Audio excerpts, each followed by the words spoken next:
Well, good morning, everyone. Welcome to our Community Our Health, a town hall series to share ideas about health prevention and treatments that impact our community. My name is Dr. Irvin PeDro Cohen. I'm the Executive Director for LISC Jacksonville, and that stands for Local Initiative Support Corporation. And I will be your moderator for today's town hall. Today's town hall will be focused on the discussion about medical marijuana and public health. Today, we have panelists from Harvard Medicine, the Consortium for Medical Marijuana Clinical Outcomes, the University of Cincinnati College of Medicine, and FAMU's Medical Marijuana Education and Research Initiative. And for those who don't know what FAMU stands for, it's Florida Agricultural and Mechanical University here in Florida. I would like to thank our panelists. I would like our panelists to take a moment to introduce themselves, and we'll start with Dr. Bertha Madras, introducing herself, followed by Dr. Cook. Thank you. Hello, everyone. Good morning. If I'm a little bit slow, it's because I've had 4 hours sleep each night for the past few nights working on a grant deadline. So forgiveness is accepted. The reason I'm here is because I've had experience in the area of substance use disorders, as well as the neurobiology of drugs and how drugs affect the brain. I'm currently a professor of psychobiology at Harvard Medical School, and I'm former deputy director for demand reduction in the White House Office of National Drug Control Policy. As well, I have also served on the President's Commission on combating drug addiction and the opioid crisis. My public policy experience is limited. Nevertheless, it has been very informative in terms of a basic scientist. Thank you. Thank you, Dr. Madras. Dr. Cook, you're up next. Hello, everybody. My name is Dr. Bob Cook. I am a faculty member in the Department of Epidemiology here at the University of Florida. I am a general internal medicine physician and a primary care doctor. And as a researcher, I've been involved in a variety of research, different health outcomes, mostly HIV-related health outcomes. But since the beginning of my career, I've been trying to assess marijuana use either in youth, middle-aged people or older people, and look at the outcomes, both potential benefits that people may be getting from marijuana or some of its components, but also some of the potential harms. And the consortium, I'll tell you a little bit about more in a few minutes, but the consortium is funded by the state of Florida to try to promote research related to clinical outcomes in medical marijuana. And we have several ongoing initiatives and collaborations. Thank you so much. Michelle Wilson from Florida A&M. I like how you say that, Dr. Cohen. Thank you so much. I've been inundated with how to say it, so Got it. You got it right. I'm in compliance. Excellent. Well, good morning, and thank you so much for having Florida A&M University being represented on this panel this morning. I bring to you greetings from the highest of 7 hills on the campus of in Tallahassee, on the campus of Florida A&M University, and I represent the MARY program, which is fondly, the MARY is the acronym for the Medical Marijuana Education and Research Initiative, where we have this awesome mandate to travel the state and talk to communities about the use of medical marijuana and also the unlawful use of marijuana. So I look forward to the conversation today and to the engagement. Thank you so much. Thank you. And Dr. LaTrice Montgomery, please. Good morning. My name is LaTrice Montgomery. I'm from the University of Cincinnati College of Medicine in the Center for Addiction Research. And I have grants on both recreational and medical cannabis use. And I recently got into the medical cannabis space in 2016 when medical marijuana was legal here in Ohio. So I look forward to sharing about some of what's happening here in Ohio. Thank you. Here's how you can become engaged in the conversation. Please click on the Q&A button on the bottom of your screen to send your questions throughout the town hall. I will be tracking them for our panelists. We will also start with a few pre-town hall questions that will appear on your screen as a poll. Naomi and Caroline will put those on there.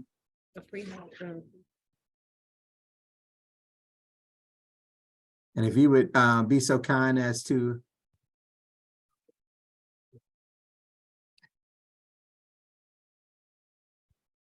We've just launched the polls, so if everyone could take a moment and answer these 6 questions. And so I would like to Give you a thank you couple so minutes. much for providing some feedback to us on how you feel about the topic we'll be discussing today. We will end our discussion today with a few post-town hall questions. Our first speaker will be Dr. Bertha Madras. Yes, thank you very much. With a very short period of time, I'd like to simply summarize 2 important facets of this discussion. One is the medical marijuana issue, and one is the broader issue of the use of marijuana. Medical marijuana raced far ahead of the scientific evidence that should have been accumulated before their approval by ballot initiatives. Basically, most of the drugs, in fact, all of the drugs that are prescribed by physicians in the United States have gone through a rigorous FDA process. That doesn't mean the process is always perfect. It doesn't mean the process always catches problems that can occur 5 or 10 years later, but the process is rigorous enough so that we can trust our pharmaceuticals. Generally speaking, obviously the opioid crisis is an example of where we could not, but the FDA process was defined and described over dozens of years in order to protect the safety and the efficacy of drugs that are prescribed by physicians and reimbursed by the insurance company. In this case, the Proposition 215 in California passed by ballot initiative the use of marijuana as a medicine for compassionate use. It was a very clever and well considered campaign to circumvent the FDA, not wait for the data to come in. And what is ironic is after it passed, the governor of California then appropriated millions of dollars to try to research marijuana in order to understand what its medical indications are. After that point, a number of states joined in the movement to medicalize the drug. And during that period of time, the indications for recommending as opposed to prescribing marijuana expanded greatly from AIDS, wasting, and pain to Alzheimer's disease, Parkinson's disease. In fact, the state of Illinois had over 40 medical conditions which it approved on its ballot initiative.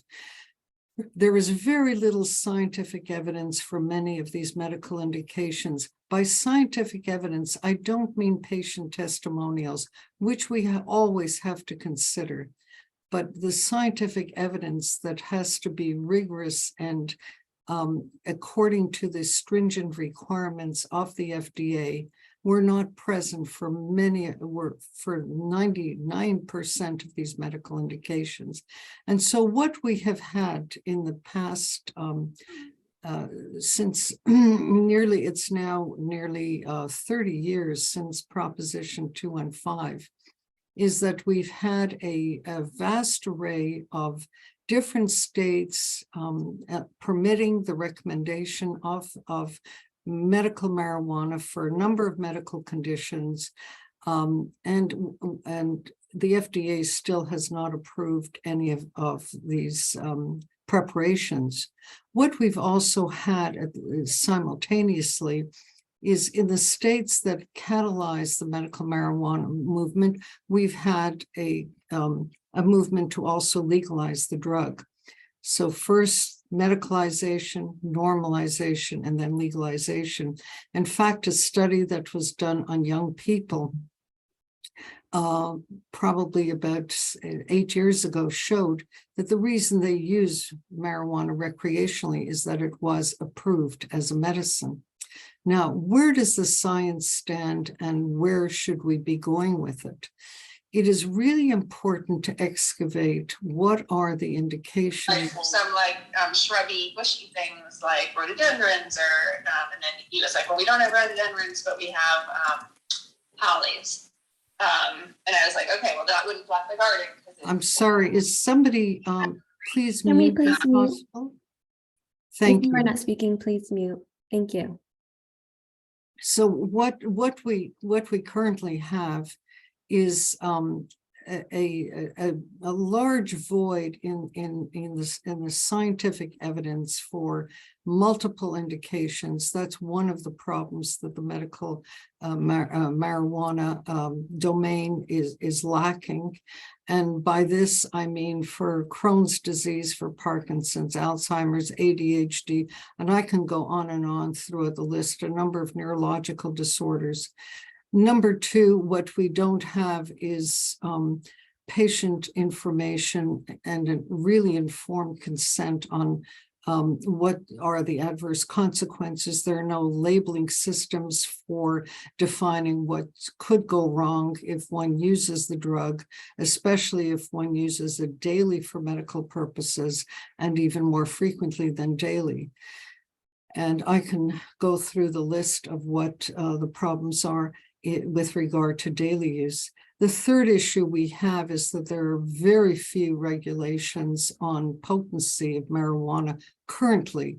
The potencies vary from the old-fashioned raw plant, which was around 3 to 4% THC, and currently concentrated marijuana can be up to 90% or more THC. And THC is the cannabinoid in marijuana that produces the addictive, the psychoactive effects, the adverse consequences, the loss of ability to think and to reason, and is implicated in changes in cardiovascular function, in lung function, as well as in safety issues. So we have a number of challenges with regard to this whole domain of medical marijuana, and particularly very little research on the growing trend to have extremely high potencies of the drug. Why am I concerned about high potencies? I'm concerned because there's evidence that high potency marijuana is associated with higher addiction rates. It's associated with more psychosis. It's associated with more more safety issues, with more emergency department mentions, childhood poisonings, especially with edibles and so on. So what I'm trying to do is set the stage for this discussion by saying that the void in research has really led to a chaotic situation where our decades-old format for approving medications has been completely circumvented by the political process, with heavy investments by people who stand to profit not only from selling the drug, but also politicians who stand to profit by having campaign contributions. What do we know about the whole issue of medical marijuana and who's using it? Before marijuana legalization, in a study in Canada, about 25% indicated that they wanted medical authorization to use it for medical purposes. And and about 59% of these people also endorsed using it for non-medical use, for recreational use. And after legalization in Canada for non-medical marijuana, legalization was associated with a substantial proportion changing to either using cannabis for both medical and non-medical or exclusively for non-medical use. And this is evidenced by the fact that many of the current users who are in dispensaries are young people with a much higher traffic over the weekends. It's not very typical of the way drugs are marketed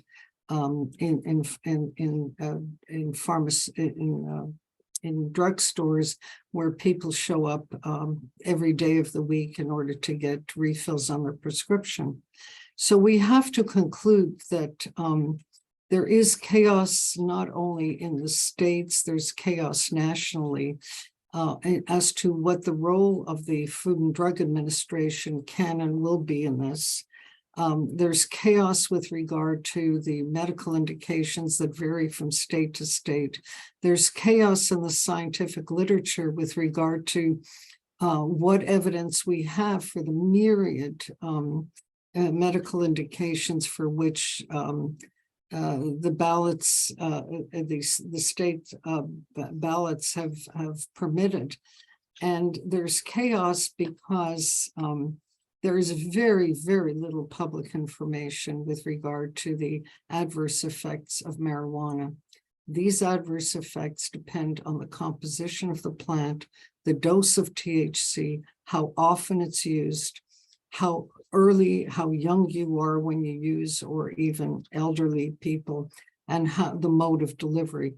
All these things are factors that are critical with regard to using marijuana, and yet the public is very poorly informed because none of the marijuana sold in marijuana dispensaries comes with a packet insert like you'd see in the pharmaceutical industry that outlines precautions, when to use, why not to use, how often you should use, what your dose is, and so on.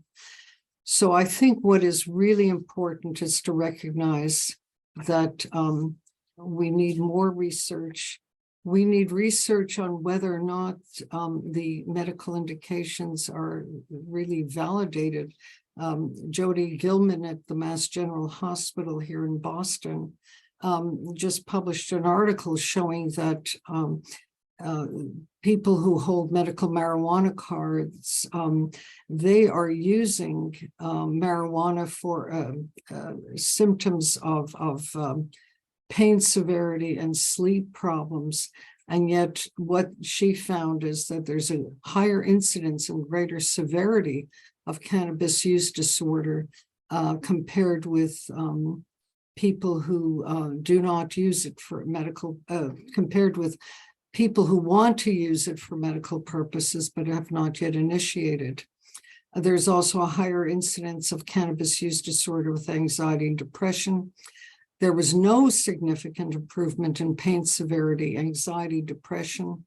And these were the indications for which people got a medical marijuana card. There was some improvement on insomnia. And so she concluded that the card and the use of marijuana from a dispensary increase the risk for developing cannabis use disorder without significantly improving the symptoms that are the reasons why people get these recommendations.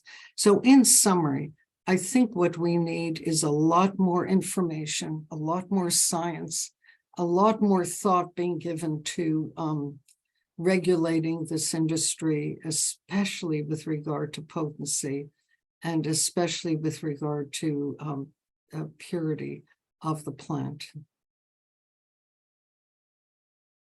Thank you. And we'll keep moving right along. Dr. Cook, you're up next.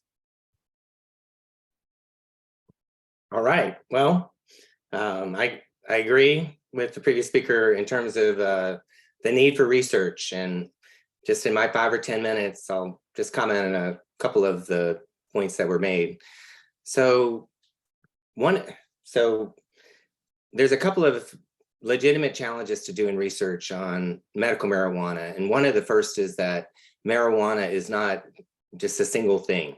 If people smoke marijuana flower, that often may have THC in it, it may have CBD in it, it may have other cannabinoids, there's a CBG, a CBN.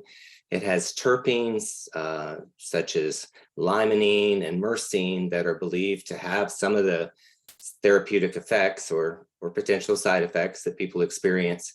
And a lot of the research that's been published on the so-called effects of medical marijuana or cannabis on health has been published on just a few medical products that were made by drug companies that were either a synthetic THC, which is Marinol, or we have Epidiolex, which is just CBD.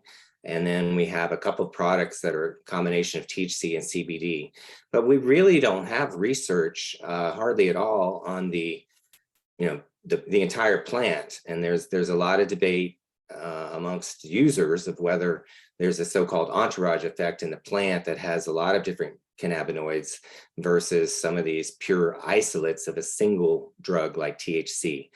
The FDA really does not have a system set up where we can do research with the plant as very well. And so I don't believe researchers are trying to end around the FDA, because the FDA has a legitimate interest in sort of monitoring the quality of the research and the health outcomes. And I think that, as has been pointed out, if people are referred by a physician or recommended to use a product, they do want to know that it's safe and effective.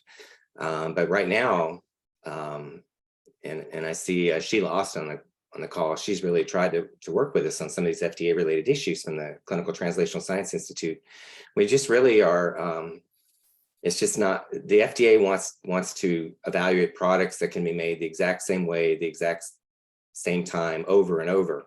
And so it's difficult for marijuana flower to be produced in a way that can be done that way. So a lot of the people who anecdotally are saying they get benefits from marijuana are using products that really haven't been evaluated in research studies.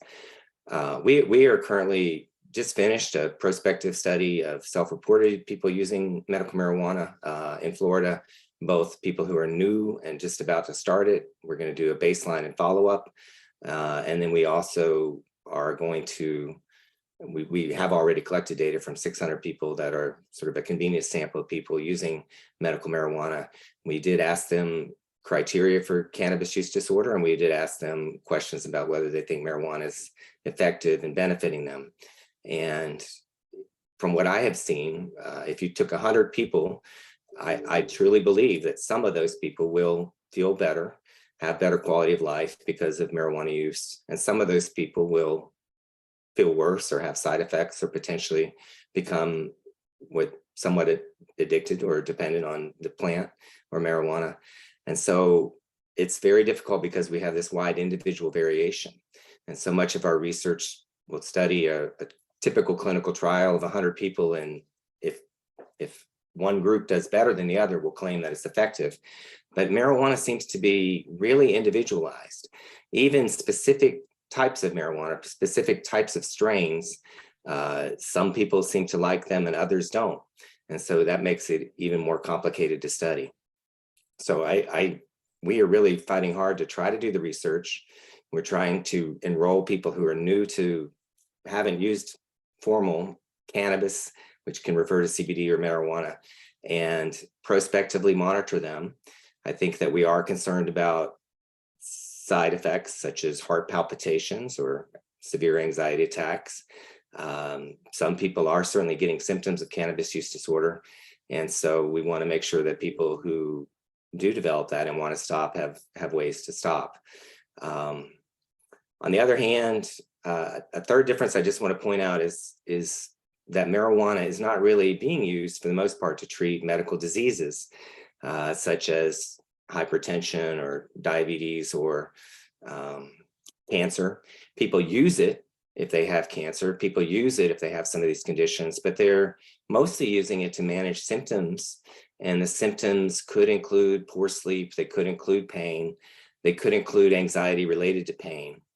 And, you know, anecdotally, what I will hear is, for example, that maybe for some people using marijuana for pain, it doesn't necessarily stop the pain, but for the people that find it helps them, they say that it helps them to function much better. It helps them to move. It helps them to be less stiff.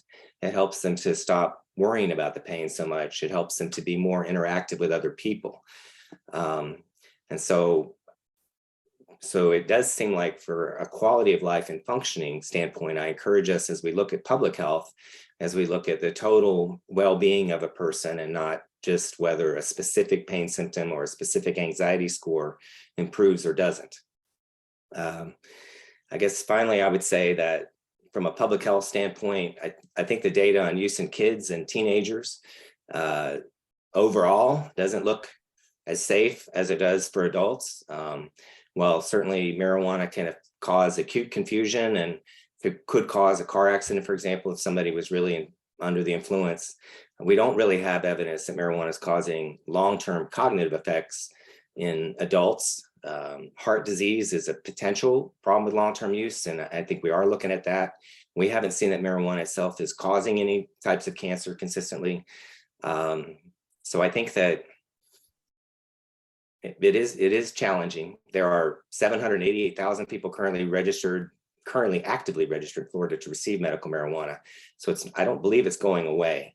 I do believe we need to really continue to help distinguish people who are benefiting from it and help them optimize their benefit and minimize harm, while also if people are getting harm from it or spending a lot of money and not getting any benefit, we need ways to sort of help them to quit or to find alternative solutions.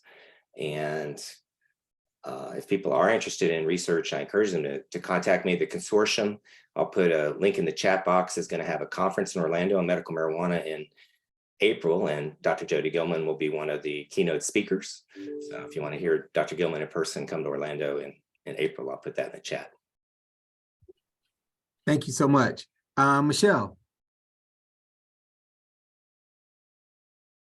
Okay, I'm going to share my screen, if I may.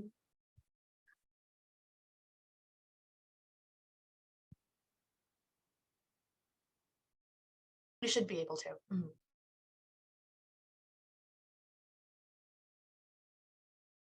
Okay, everything looks great on my end. How about you? That looks great. Okay, excellent, excellent. So again, I am with the Florida Agricultural and Mechanical University's Medical Marijuana Education and Research Initiative, fondly known as MARY. I'm going to provide to you today a quick overview of the MARY program, how we fit in this space, why we're in this space, and then I look forward to continuing the engagement opportunities with my fellow panelists, as well as the viewing audience. So welcome to the MARY presentation, and let's move right ahead here. The Florida Legislature entrusts FAMU to educate diverse multicultural populations about using medical marijuana in Florida. When the legislature passed the medical marijuana law, section 381.986, we needed to make sure that communities knew how to navigate those laws. What are the do's and the don'ts? And who was going to fill in that gap? Well, the legislature entrusted FAMU because of FAMU's rich history since 1887 in educating minorities and diverse populations about marijuana, as well as matriculating through the university and various studies. So we are uniquely situated to provide this education to these multicultural diversity communities and to make sure that everyone has an equal opportunity and equal access to this information, and that they know how to go about navigating the Florida laws. We utilize partnerships throughout Florida. We have hundreds of individuals and organizations that we partner with to help us reach this lift. And so if you've seen us on the radio, if you've seen us on TV, if you've read about us, or if you've seen our street teams in your neighborhoods, that's because we are carrying out our legislative mission to contact and meet all Floridians where they are, and to make sure that we provide an opportunity for them to learn and talk and provide a safe place to hear about medical marijuana, but also the unlawful side of marijuana. We do have a balanced approach. While marijuana is legal in Florida, and that there are some forms of legalization in so many states around the nation, recreational still is illegal, and marijuana is still a Schedule I drug. So when we are communicating with our community leaders and our partners and stakeholders, and just individuals, maybe face to face, we make sure that we clarify that recreational is not legal in the state of Florida, and medical marijuana can only be purchased through a licensed dispensary.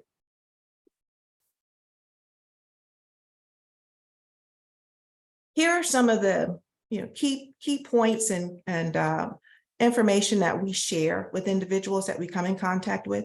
Again, you can see that marijuana is legal, medical marijuana is legal, but recreational is not. And so we talk about the qualifying conditions. What does that mean? We talk to them about how do you go about acquiring a medical marijuana card in Florida? How do you even start that conversation with your physician? So we give individuals the tools necessary for them to create that space for themselves. If they believe that they have a condition that can be treated with medical marijuana, we talk to them about how to have that conversation with their doctor. But we do not advise individuals legally or illegally. We refer them to their physicians.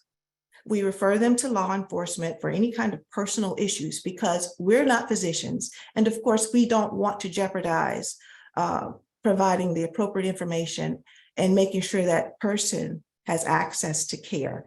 So we always encourage individuals to talk to their doctors, even if there is a condition that's not listed among the qualified conditions. Sometimes anxiety can be the result of something else, the chronic pain like Dr. Cook mentioned. So we have a robust approach to educating Floridians about using medical marijuana in Florida, but also reminding them that recreational is illegal. It is not just illegal, but it's unsafe because we don't know what is in recreational marijuana. Medical marijuana is regulated.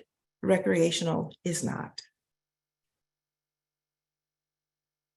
When we have conversations with individuals, the first thing they talk about is smoking.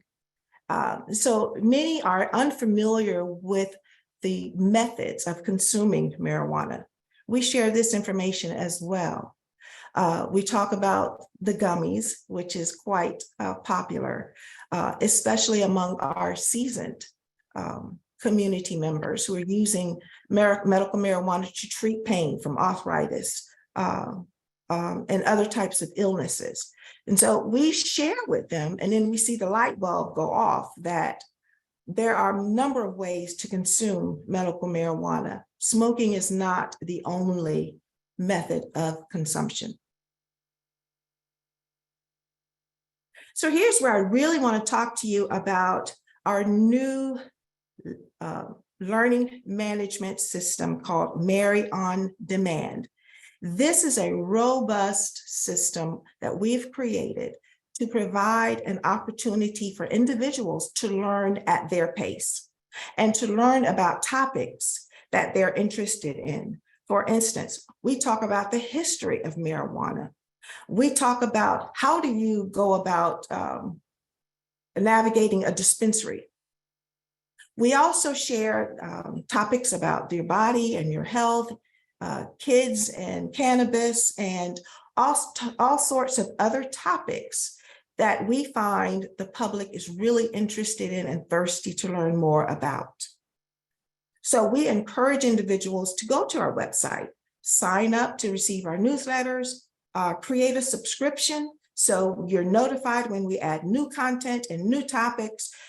You can engage this learning management system from your phone, from your desktop, from your computer. And so we are encouraging you today to make sure you take a look at that website and sign up and take a look and share that information with other individuals as well. So here are some of the Mary FAQs. And we gain these FAQs from our interactions in-person forums, our events, community engagements, and through our virtual conversation on cannabis and radio podcasts. The most typical question is, what is medical marijuana? We share with individuals the statute that's referenced there, but we also talk about the THC that makes you high, and then the CBD that does not make you high. And we talk about the different forms, again, of medical marijuana. What are the potential health benefits? People want to know, what can I treat? Can I use this to treat my ADHD? Can I use this to treat HIV/AIDS? I have Parkinson's disease with tremors and I have anxiety about that. Well, we provide the list, but then again, we refer those individuals back to a qualified physician who can make the determination if they are a suitable candidate for medical marijuana. Marijuana is not for everyone. Marijuana treats everyone differently. So what may work for one person may not necessarily work for you. So we always stress to not share medical marijuana. Do not share brownies, do not share gummies, do not share tinctures, do not share your medication with any other person other than yourself, because that medicine was recommended for you based on your health history. So this is a certificate, and one of the benefits of going to our learning management system. Excuse me. Hello.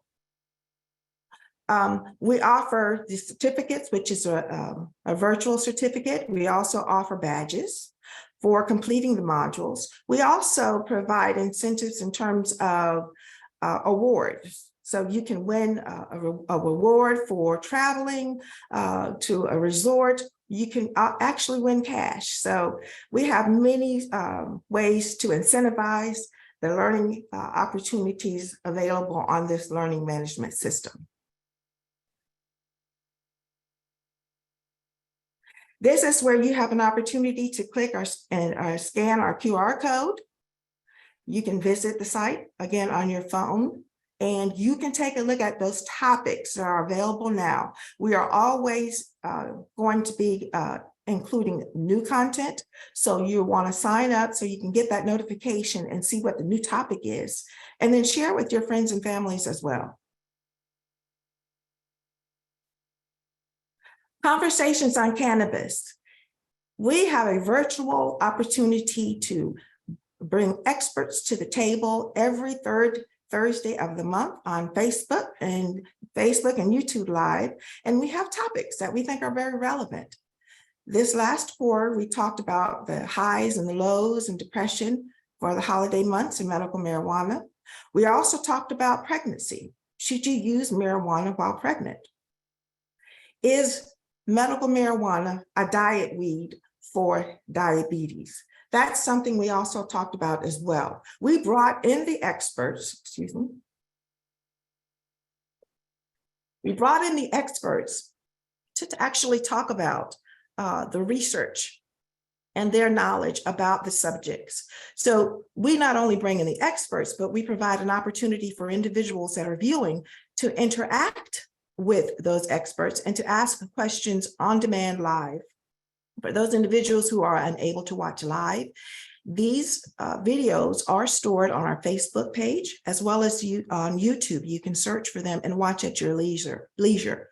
So the last topic we discussed was about teenage use, suicide, and marijuana. We had a pediatric doctor and a medical marijuana ER doctor, and you can watch that later on when it's published. The next conversation on cannabis will be about cardiac activity and the use of marijuana. So those are just some samples of some of the topics that we've had over the years. I do encourage you to go back and listen to some of them that may interest you. And so this is a screenshot of one of our conversations on cannabis. You see our host, Heidi Otway. She is talking to cannabis nurses of colors, Ivory Davis and Sandra Gines. And then you have Dr. Joseph Rosado, who is well-renowned medical marijuana doctor in Florida. And we were talking about nursing and medical marijuana in the field and how that is impacting that demographic. So this is just an example. We have so many shows that we think are very relevant even today after the fact, and very credible knowledge by very credible researchers and individuals that bring a lot of information to the space. Because we target multi-generational and multicultural communities, our information is provided in various languages to include Spanish, Mandarin, Haitian Creole, French. And so we are able to communicate with every individual in the state of Florida by making sure we're providing information that they can use in their language and understand and be able to apply to their lives and to their healthcare. So pictures paint thousands of words, and we have so many opportunities to engage with individuals across Florida. We want to make sure that we understand how to navigate Florida's laws. What are the do's and don'ts? What can get you in trouble? And what you need to know and where you can go if you're interested in applying for a medical marijuana card, seeing a qualified physician in the state of Florida, and how do you navigate that process? FAMU is here to fill the gap in terms of the education after the passage of the Florida medical marijuana law. Thank you.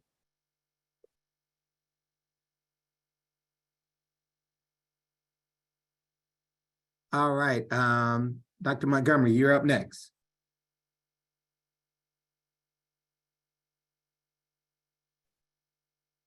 All right, great. Thank you so much. I appreciate the invitation to speak here today. As I mentioned, I'm from here in Ohio, so I'm going to talk a little bit today about the Ohio Medical Marijuana Control Program. And I have a few slides that I want to show just to provide some context for the program here. And I'm going to talk specifically about research that I'm doing, but I believe that the questions that I'm asking and the type of work that's being conducted is what is needed more broadly in our medical marijuana space. So let me get our screen going here. There we go. Perfect.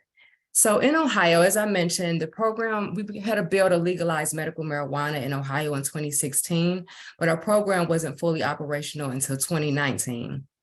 And this is just a long list of the conditions that as of today are eligible for medical marijuana in Ohio. And I always like to include this because I also give presentations around the state regarding medical marijuana, the program, and answering questions about which conditions are eligible, et cetera. But the main question that I get is medical marijuana effective? And so I would like to remind people that that's, a very loaded question when you have so many different types of conditions. As previously mentioned, there are many ways in which you can consume marijuana. And so all of those factors play a role into how marijuana might affect someone's body. So I always try to remind folks of that, and just to kind of also provide some context for the type of work that's being done. And there's also a link at the bottom to our medical marijuana control program. You can also Google that if you're interested in learning more. And I also include information because on our website, we include a number of cultivators, dispensaries, patients, et cetera. And the reason that this is here is because there are many different levels of medical marijuana programs. And so one of the things that I'm advocating for here in Ohio is for us to know additional information about each of these groups. And so right now, as it currently stands on our website, we have the numbers, which you see here, so we can see how many patients are accessing the program, number of dispensaries, where they're located, et cetera. But there are so many different questions that should be asked within each group. And so what I've done and what I'm going to focus on here today is some of the data that I've recently collected around patient experience. And then again, this is just also some more context for our Ohio program. So recently I conducted qualitative interviews with a few of our patients that are enrolled in our program here in Ohio. I received funding from here at the University of Cincinnati to do sort of a mixed method study where I'm talking with individuals in individual interviews and then following up with the survey that we're currently waiting for approval for as we speak. So just as a brief overview, some of the topics that came up, I think, are especially relevant, obviously, to folks here in Ohio, but I think everywhere, because these are the questions that need to be asked. One of the questions that we asked was around health and wellness. And so understanding who are patients that are receiving medical marijuana. And oftentimes people come up to me and even within this interview, and they talk about how they are maybe afraid to talk with their physician, their primary care provider, about medical marijuana use because they're afraid that their physician may see them as a quote unquote addict, or they're just wanting to use marijuana in a recreational way. And so they're afraid to actually mention that. And one of the ideas that came up in Ohio is that we have several of our providers. It looks like there's, not sure what happened with my screen here, but we have several providers who they were actually saying that they were nervous to talk to their primary care providers about medical marijuana, and they would often go to other physicians, maybe physicians that they didn't know or from different parts of Ohio, to get their recommendation. And again, as I've shown in the previous slide, there aren't that many physicians relative to how big Ohio is. There aren't that many physicians that are available to actually provide the information and to provide these recommendations for folks. And so, as you might imagine, sometimes that can put people kind of in this weird space where they have a primary care provider, then they also have multiple providers for other issues that they might be having, and then a separate provider for medical marijuana. So sometimes there's not a lot of conversation between those folks, and that causes some confusion, and there's not always clear education about what's happening. And I'm not sure what's happening with my screen. But I can just go on because I know I've spent a lot of time with the data, so I can remember the themes. But another theme that came up was just around, we talked about the experience with the medical marijuana control program. And so again, finding a physician that can actually recommend medical marijuana, where can they get that information? Where can they get this list of physicians who provide medical marijuana recommendations? Also, once they're actually in the program, there's a lot of issues around travel and cost. So even though we have folks here in Ohio, we have dispensaries all over Ohio, but oftentimes people may have to travel 2 or 3 hours just to get to a dispensary. So that came up as a huge issue. And also cost came up as another problem. And so especially when our program initially started, there were only a few products on the market. And so there were, we're trying to do a little bit better with price now, but it still can be very expensive. And as we know, it's not necessarily, it's not covered by, you can't just go and get insurance for medical marijuana. So people are paying out of pocket. And so oftentimes what we're seeing is that there is a disparity. You probably saw in those numbers on the slide I presented. There's a disparity in the number of people who get a medical marijuana card and then actually go on to purchase a product. Oftentimes it has a lot to do with cost. It has a lot to do with travel. And it also has a lot to do with the misconception that just having a medical marijuana card in hand will prevent them from getting into any legal issues or any legal trouble. So they feel like even if they get marijuana off of the streets, they'll still be covered if they're pulled over by the police, because they can say, well, look, I have a card. So that kind of goes back to the importance and the need for education, which I'm so glad to learn more about here on this call of what's happening in Florida, because we need more of that education, because we're seeing people who are, running into these issues. And just in the interest of time, I'll share another point. I'm actually also working with some people in Kentucky, because the governor recently, which is our neighbor to the south, they recently put an executive order in place for medical marijuana in Kentucky. And so there, as you might imagine, there's a lot of confusion there, because it's not an actual program, it's not legal. And so what they're running into as we speak, which they just started January 1st of this year, is that there are some bad actors in the play. So what's happening is that people are charging patients for medical marijuana cards. So they may create a card on a Word document, a PDF, put it together and try to make it look fancy, and they'll charge people $200-300 for a card, even though there is no program. Folks don't need a card, but again, because there is no education around this, people are being scammed. And so I say all of this to say, this is really where my research focuses on, is really kind of helping us to understand a bit more about the patient experience, and not just kind of what the numbers show, which is kind of what we're doing here in Ohio, but really digging deep into the process. And so I'm hoping that these questions will also continue to be answered more broadly across different states. And so in the interest of time, I'll stop there, but thank you so much for the opportunity. No worries. As we sort of pull this train into the station, I want to now avail the opportunity for people who are on the call to ask any of our presenters today a question or two.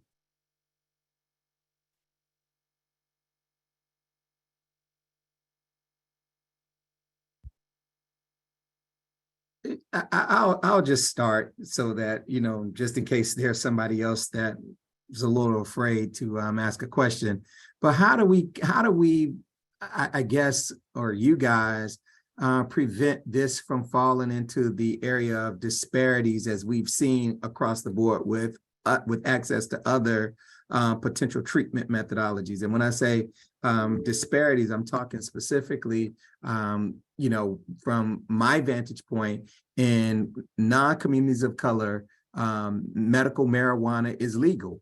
And in communities of color, marijuana is still primarily illegal because of the lack of access to dispensaries. If people, barring the research, but people still don't have access to dispensaries. If you, just look here in Jacksonville, if you come north of the city where there are primarily people of color, there's no access to dispensaries because there's maybe one in that part of town. But if you go south of our city, dispensaries are everywhere. So thus, I concluded that in non-communities of color, medical marijuana is a legal thing, and in communities of colors, it's still illegal. So how do we address that and quit and keep marijuana from falling into this category of being of facilitating healthcare disparities amongst communities? Dr. Cohen, I'll take a first stab at it. That's one of the questions that I've encountered while engaging communities at events. So someone will approach me and they will want to know, how do I get access to the marijuana, the legal marijuana? They're curious. They may be already self-medicating with street weed, but they're interested now in perhaps looking at legal medical marijuana. So we always show them how to access the Office of Medical Marijuana Use website, where individuals can search dispensaries by zip code, by location, by city. I can't necessarily directly impact where the dispensary is, but we can at least give them a tool to where they can search and find dispensaries as close to them as possible. There are also some dispensaries who are now delivering medical marijuana. And so we can provide that information as well. Who are those dispensaries and what is that process? That's something that we're looking at as well. I met someone at one of the conferences, it might've been in Orlando, Dr. Cook, and they are already starting that process of delivering medical marijuana. So that may be an alternative to actually going to the dispensary, at least getting access to the delivery services. Well, we have a question here online, and then Shirley, you've raised your hand. And the question is, what's been your experience, and anyone can answer this, what's been your experience with patients who desire to use medical marijuana for depression or anxiety? And it goes on to say, I see anxiety as a frequent reason folks seek to use medical marijuana. I think this signifies many things. Any one of the panelists could take that question, and then Shirley, you're up next in terms of your question.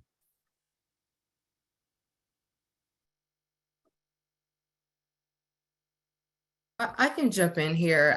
I can just speak on some experience that I've had in working with and talking with patients in some of my research. And one of the things that's interesting is that depression and anxiety is not on the list, at least not yet. So I've been on petitions, but it's not quite on the list for eligible conditions here in Ohio. But the interesting thing is that in talking with patients, I would say about maybe at least 10% of the patients that I spoke with just over the past year, they say that they're using medical marijuana and they have their card for chronic pain. But in fact, when I talk with them, they say that, well, it's really my depression. It's not so much my pain, it's more the anxiety that I'm feeling or the depression that I have, maybe as it relates to pain or, some other issue. And so that's kind of what I'm saying, is that it's not legal here yet. It's not on the list here in Ohio, but I do know that people there are petitions that are coming. And so it's becoming more popular as a way of using medical marijuana. All right, thank you. Shirley? We can't hear you if you're on mute. You're on mute.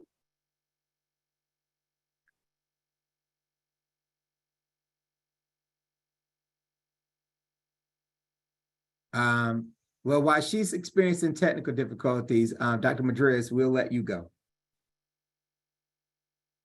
Yes, thank you. The data on depression and anxiety, and these are hard scientific data, is that marijuana may alleviate anxiety in the short term. The long-term effects of it are unknown and may in fact be exacerbated by chronic use, especially if one develops a cannabis use disorder. I think what I would like to just quickly summarize, because I've got to jump on a plane, is that in general, what we're seeing is an acceptance of many of the medical conditions, and both Florida and Ohio presented the ones that are indicated for medical marijuana, which, as I said earlier in my opening remarks, there's no evidence, no hard, cold, rigorous scientific evidence. We are all aware of the challenges of conducting these studies, but if one company just decided to develop a form of marijuana that is reproducible, that has a fixed amount of THC, and study one indication after another, it would be far better in terms of clarifying whether or not these claims and these indications are in fact based on personal feelings, personal reports, or hard, rigorous, randomized controlled trials. For example, in pain, 2 clinical trials in cancer pain in phase 3 trials failed to reach their endpoints. And so the company that did it just killed the project. I think it is really important at this point moving forward to still put our shoulders on and lean in on the hard, cold science with regard to these indications, because we don't have good data on the long-term outcomes of use in various demographics, and certainly in the elderly we don't have it in teenagers, especially with high potency. And I think I would like to err on the side of caution with regard to the enthusiasm for endorsing marijuana for so many indications that for which there is vanishing low levels of hard, good science. Thank you so much. Well, it is now 12 o'clock on my end, and we promised to only keep everyone here from 11 to 12. And so I want to thank our panelists for being a part of our event today. There's a post-town hall questionnaire that has popped up on your screen. If you'd be so kind to fill that out for us, we'll be very appreciative. And again, I want to say thank you to everyone for participating today. And I hope you all have a great day. Thank you, Dr. Cohen. Thank you. Bye-bye. Bye-bye.